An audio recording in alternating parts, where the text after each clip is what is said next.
guys, it's Brindley. Happy Monday. Happy President's Day. I am so excited to be with you guys tonight. I love when I have days that I know I'm going to be able to really add value through my own experience and my own strength and my own hope. And today was definitely one of those days. So the topic today is detach with love, and we've talked a lot about winners lately and sticking with the winners and upping not being the smartest person in the room. I had an experience last Monday with my coach where I had to get real vulnerable, and I had to say, I'm the smartest person in the room, and I don't want to be the smartest person in the room. I never want to be the smartest person in the room, because if I'm the smartest person in the room, then I'm not growing. I have nothing to look forward to. I have nothing to go towards. And it really made me, in the last week and a half, evaluate who I'm surrounding myself with, who's pouring into me. I often give a lot to others, and yet who is pouring into me? And so with that, when we have to make room in our lives for new, sometimes we need to detach from the old, and sometimes we don't necessarily know how to do that in a very healthy way. And so I wanted to share with you kind of some things that I've learned along the way around detachment. You know, when I got sober 9 years ago, my whole life changed. The people I hung out with changed. I no longer wanted to be at the bar every night. I no longer wanted to be running with the same crowd, so to speak, that I was. And so I had to detach from a lot of those relationships. And some of those were family members. Some of those were people that had been in my world for a really long time that I cared a lot about. And over the years, I've had to do the same. And first and foremost, I've done it the wrong way, and I've done it the right way. I have also had people that have needed to detach from me, because I'm human, and at times I'm not perfect. And they've had to say, you know what, right now isn't the time for us to be in relationship or for us to be close, because we're in two different places. And I think what you're going to hear me say tonight is there's no right or wrong here. There's no rule book on how to detach. It really comes down to your personal situation and what you're wanting to accomplish from it. And that's why I want you to take this topic very seriously, because some of these might be long-seated relationships that you've had for years that you're having to go through a process of detaching yourself from. Detachment is not something you're going to hear me talk about. It's not something that you do quickly. It is not a responsive or a reactive, a quick response or a reactive decision. It is thought out. It is validated. It is unemotional. It is logical. So you know, letting go can be confusing to many of us. We don't know when to detach. Sometimes maybe we're doing too much. Maybe sometimes we're not doing enough. It all depends on where you are in that situation. So sometimes we need to take a step back and we need to ask ourselves a few things. Number one, we need to find the reason for the detachment. So, what is the person or the thing that you're attached to? So, let me define detachment for you. Detachment is a few things. It's the ability to remain calm, resist overwhelm, and not have our feelings manipulated, or to not have our emotions take over. It's protecting our lives from chaos and drama through some form of mental, emotional, or physical separation. It's allowing our loved ones the space they need in order to make their own choices, good or bad, despite what it may be to us. Also, accepting others who detach from us by respecting their space, right? So it's all about, what is it that's detaching us? Why, or what are we attached to? Why do we need detachment? And where do we need to go next? So then we want to release it. So once we know the form of attachment, now we need to release it. And it's okay to let it out. I had a situation today where I had a pretty emotional response to something because it triggered a lot of my past behaviors, a lot of my past feelings. I'm still human. And what I realized was that I needed to detach in the moment.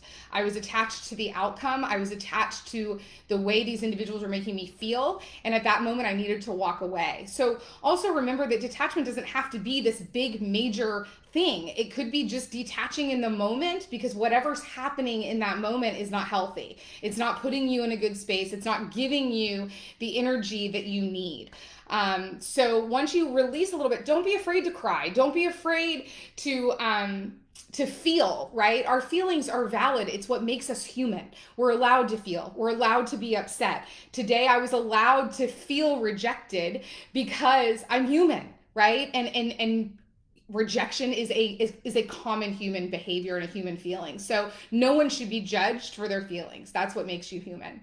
So once you've identified what you're attached to, then you've let it out in some way of releasing your feelings, whether you write it out, whether you talk to another human, something that's just someone that's going to help you work through all the emotion that you're feeling around that attachment.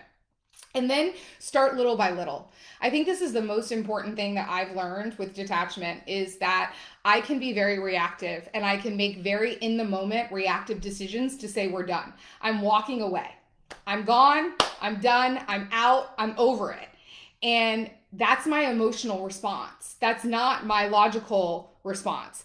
And so when you're talking about detachment, it needs to be a process. There shouldn't be some one monumental event that makes this happen. It should be that you have gone through the relationship, you have gone through the attachment, and you have identified why it is not healthy for you to have this attachment, the chaos that it's creating in your life, how it may be forcing you to control things that you have absolutely no control over, and take it slow. Take it slow. Again, a lot of these are relationships we've had for years. Some of them are family. So we have a lot of history there. You can also take it slow by stepping away slowly, right? Maybe today you just don't respond to that text, or maybe you take a little bit longer to respond to that text. And then maybe next month you don't see them physically. You don't go and meet them in public. Or if it's attachment to an addiction or something else, maybe you just find that 12-step program that can help you, or you find someone, or you go to a therapy appointment. Whatever that is, taking it slow step by step to start to build the healthy attachment to replace the detached item. There's no shortcuts. Detachment takes time and a ton of patience. This is why I have failed greatly at it, because I have the patience of a gnat, and detachment does require you to be slow and to be deliberate, because like I said, you want to make sure that you are releasing and stepping away in a healthy way that leaves you feeling congruent and whole, and not feeling reactive and emotional and regretting the decisions that you made because it was your reaction and not your response. Once you make the detachment, think forward, don't look back. There's a reason that our windshield is bigger than our rearview mirror. Sometimes the hardest thing, the past can actually work against us when it comes to detachment, because if we keep looking back, sometimes it brings back the old behaviors and the old thinking, and we go right back into that unhealthy attachment. We need to have things that are going to allow us to go forward. Things that are going to distract us from going in the past and going back. And this is where taking it slow helps, because if you've taken it slow and you've made this decision, it's going to be a lot harder to go backwards. So we want to make sure that we're taking our time so that we don't have to spend a lot of time in the past and regretting it. Also, forgive. I think forgiveness is a huge part of this. Our ego can take over at any time. Our ego can take us to places and allow us to do things that we regret. It can leave us to say things that we regret. I know I am very guilty of this.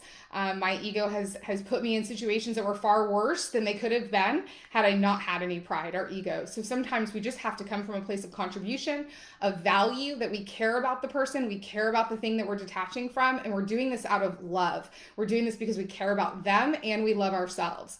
And so forgiveness is a huge part of allowing us to fully detach from something. And then two last real quick items is, number one, allow yourself time to heal. We all need time to heal. Don't allow others to do that for you. Take the time to do it yourself. And then also be grateful. Be grateful for the time that this person or this thing gave you, because through it you were able to learn how to detach. You were able to learn the healthy boundaries that you needed to eliminate the chaos and the drama from your life. So just to kind of recap everything, I hope this was helpful. I know it was a lot of information. You can go back and watch.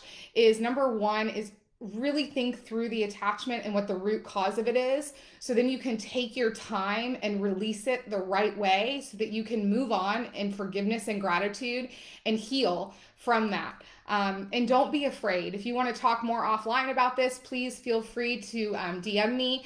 You can also text me 727-512-9098, 727-512-9098 if you have any questions or just want to chat. Also, if you have a topic that you want me to cover next week, please send it over and I'll be more than happy to chat about it. Thanks, guys. Have an awesome, awesome week. See you next week. Bye.